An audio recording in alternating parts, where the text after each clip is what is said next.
بسم الله الرحمن الرحيم. يا أيها المزمل قم الليل إلا قليلا نصفه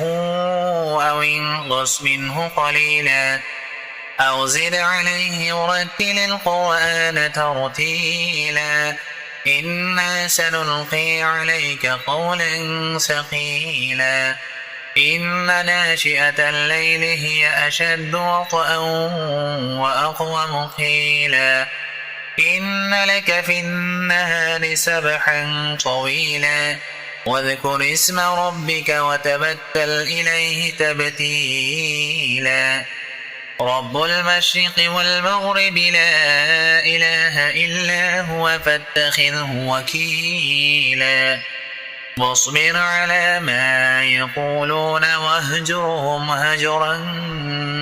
جميلا وذرني والمكذبين أولي النعمة ومهلهم قليلا إن لدينا أنكالا وجحيما وطعاما ذا غصة وعذابا أليما يوم ترجف الأرض والجبال وكانت الجبال كثيبا مهيلا إنا أرسلنا إليكم رسولا شاهدا عليكم كما أرسلنا إلى فرعون رسولا فعصى فرعون الرسول فأخذناه أخذا وبيلا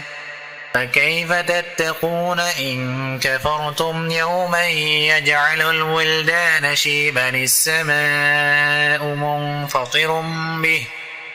كان وعده مفعولا إن هذه تذكرة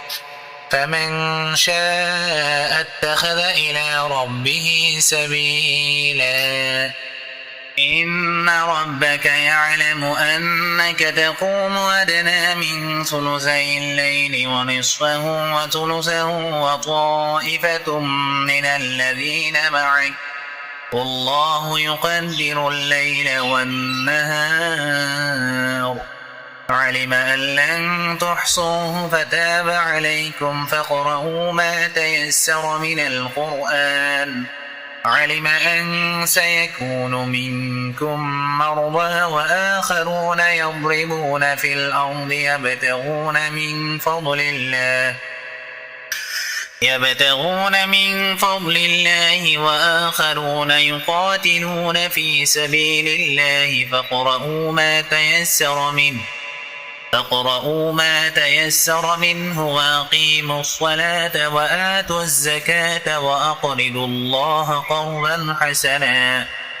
وما تقدموا لأنفسكم من خير تجدوه عند الله هو خيرا وأعظم أجرا واستغفروا الله إن الله غفور رحيم صدق الله العظيم.